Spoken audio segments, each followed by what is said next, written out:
Detective Alan Reeves didn't sleep after the porch sighting.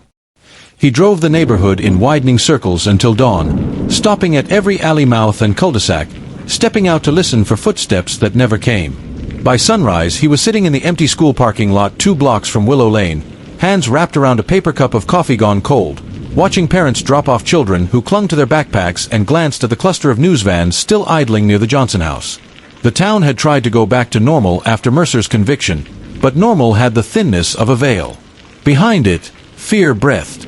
Back at the precinct, Reeves pulled the Johnson case box from a locked cabinet and spread its contents in a grid that consumed the conference table. Photographs of the basement, copies of Patricia's letters, the neighbor's grainy video stills, Ethan's notebook pages, the vet clinic footage. He marked what he knew, circled what he didn't, and let the negative space between the facts tell him where to look next.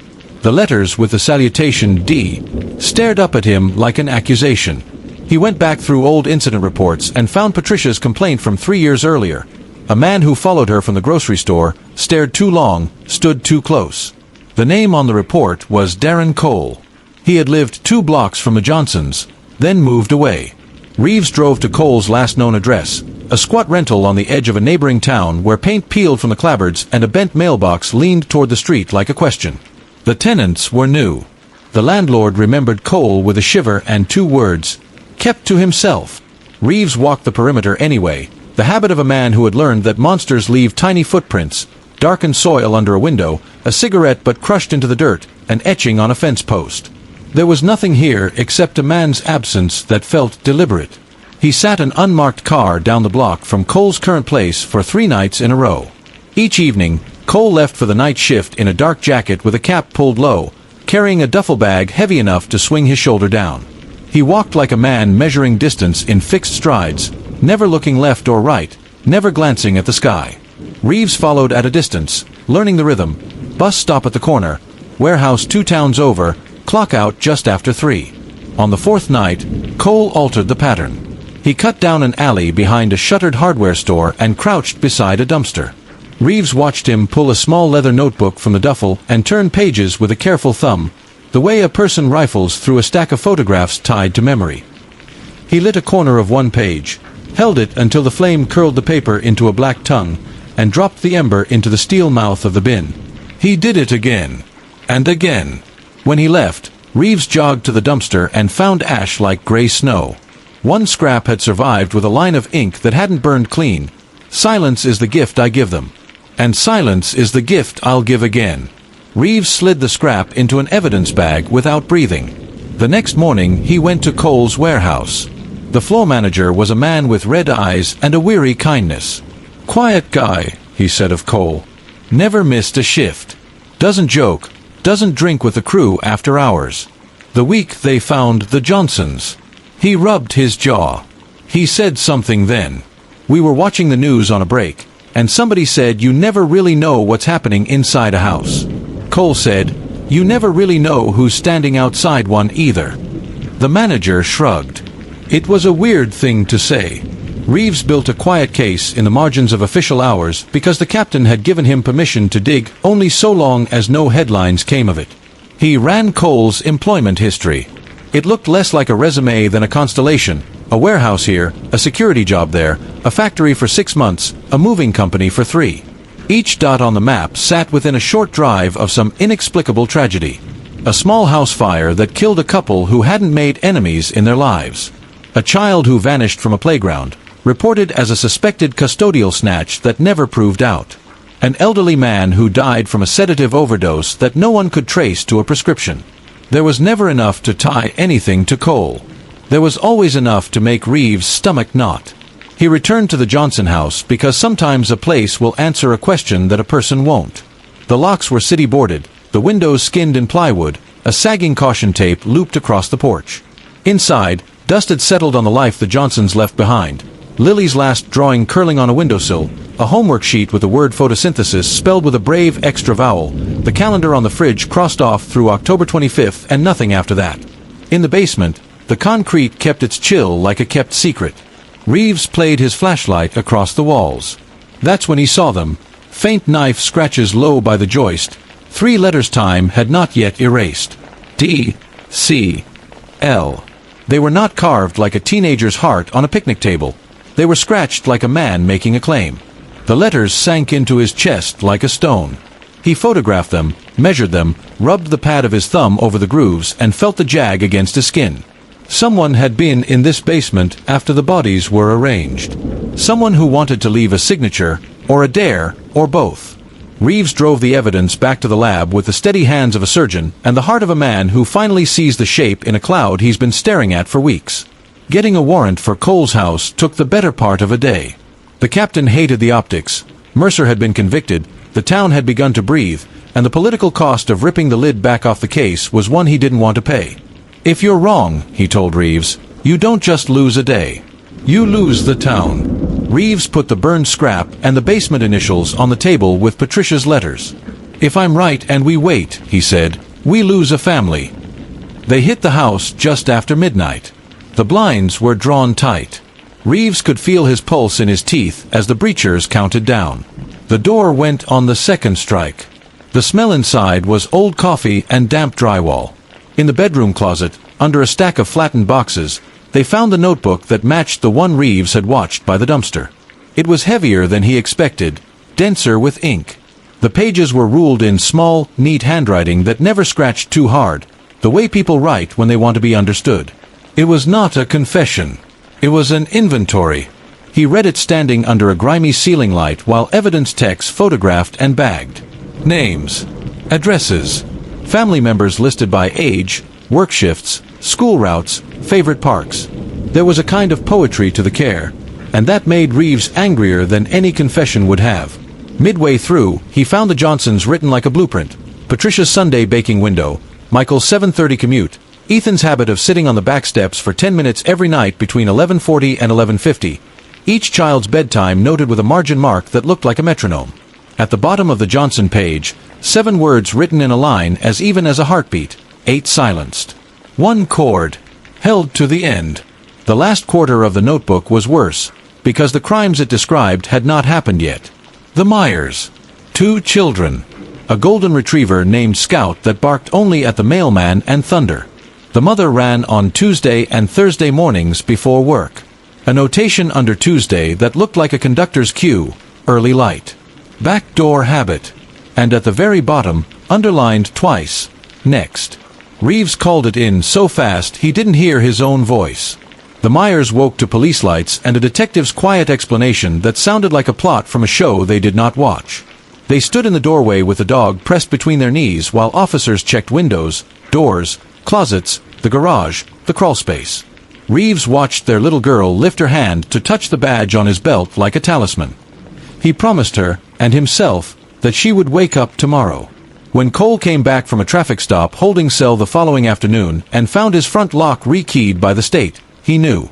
Reeves could see it in the flatness of his face when they sat across a metal table and didn't blink at each other for 10 seconds. "You finally caught up," Cole said, as if he'd been waiting for the conversation. Reeves slid the notebook across the table in a plastic sleeve. "You call them lists," he said. "I call them sentences." Cole didn't ask for a lawyer at first. He watched the notebook like a man watches a mirror. He denied nothing and confessed to nothing. He said things like, "Houses sing when you listen from the outside," and, "Do you understand what a chord is, detective?" When Reeves asked him where he got the sedatives used on the Johnsons, Cole said, "Have you ever noticed how easily some doors open if you try them at the right hour?" When Reeves asked about Patricia's letters, Cole smiled without teeth. Everyone writes to someone they think will save them. But saviors sleep. Silence doesn't. They booked him on enough to hold, then built the charge stack they hoped would hold longer.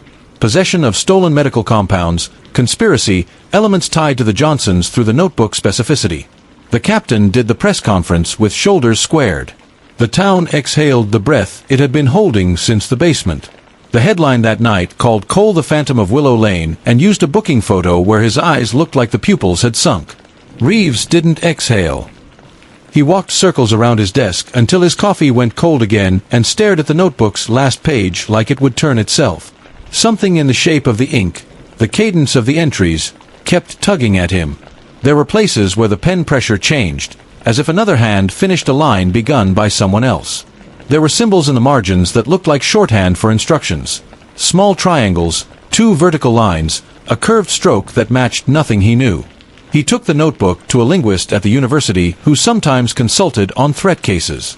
She flipped it under a blacklight and traced the margins with a gloved finger. "These aren't doodles," she said. "They're notation.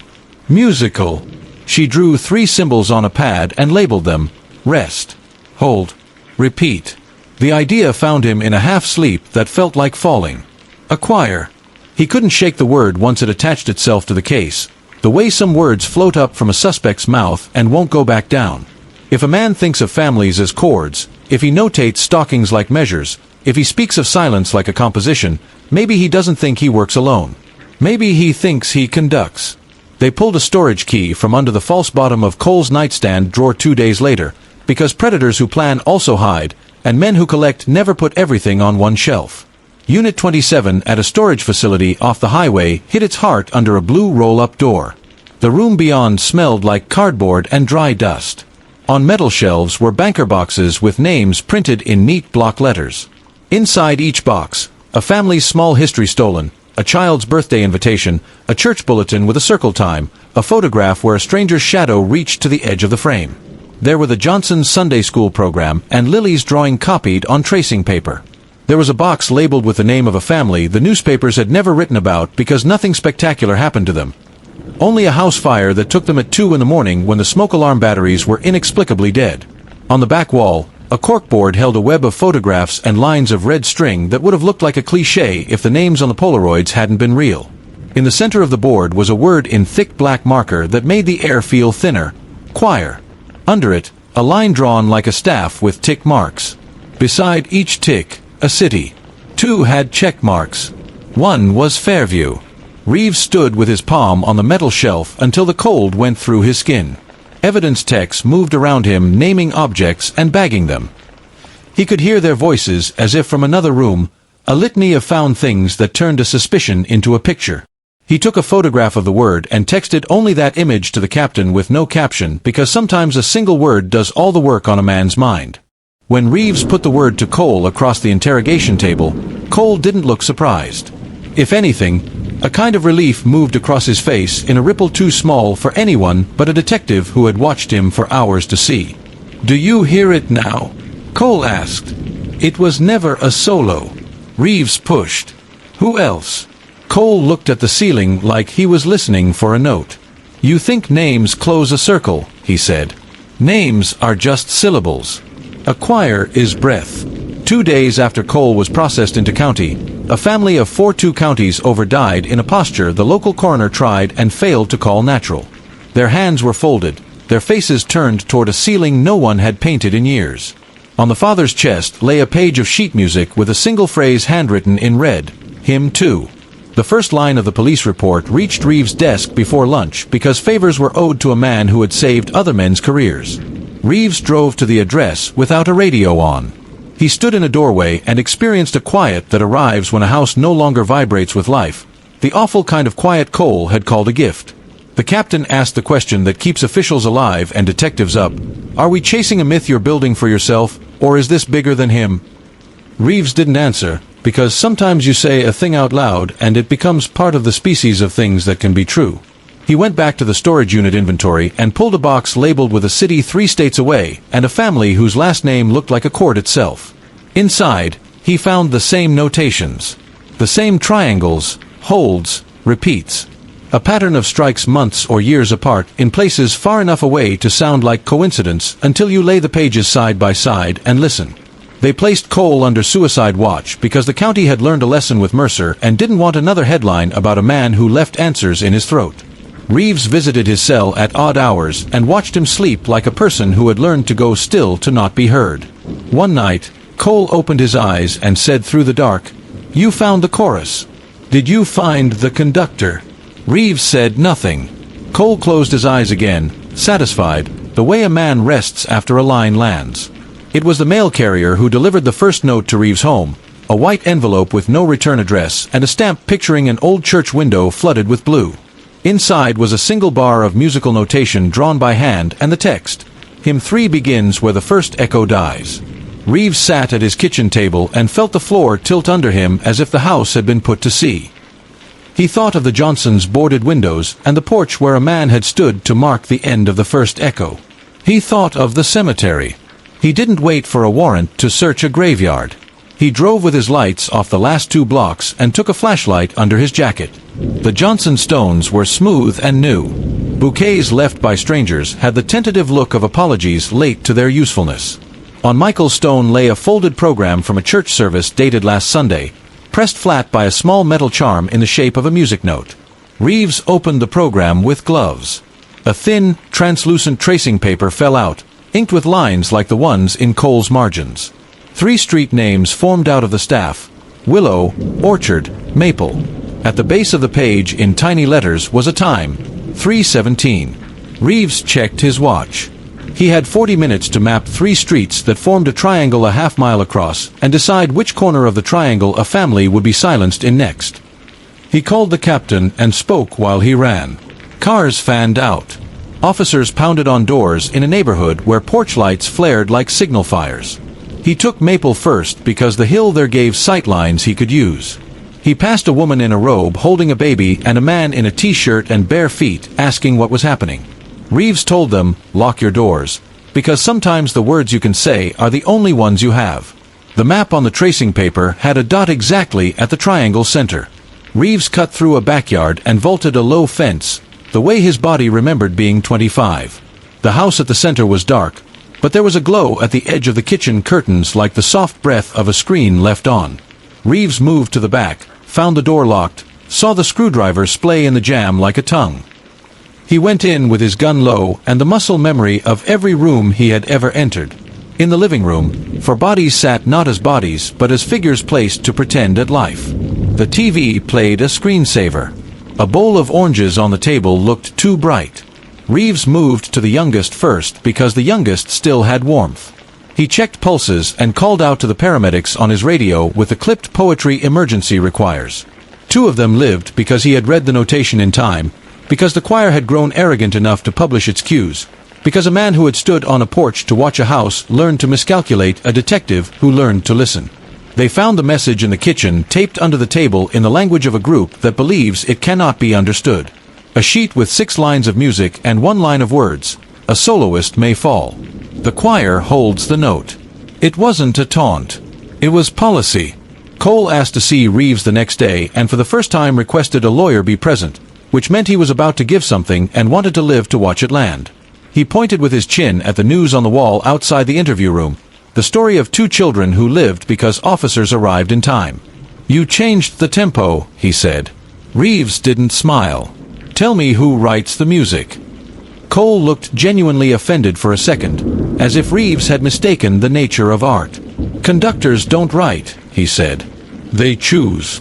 Reeves knew then that Cole would never give him a name because the group's strength wasn't in names. It was in instructions and pattern and belonging to something that could move without any one man. You pull one voice out of a choir and the chord still rings. The captain authorized a task force with a title bland enough not to scare the public and a budget built from money that had been promised to something else. Reeves asked for a data team, a linguist, a musicologist, and an analyst who had once tracked payday loan fraud across 6 states by watching the time of day certain forms posted to a server. He requested a camera. Network sweep of the 3-street triangle and got a doorbell cam that showed a figure pause at a gate and draw something on a paper lit by a phone, an afterimage of a treble clef drawn from memory. He asked for historical incident clusters overlaid with choir practice schedules because somewhere a vanity would put a man in front of other men. He slept on the office couch the first week and on the second woke to find a postcard slid under the precinct door like a magician's reveal. It showed the old concert hall 2 towns away.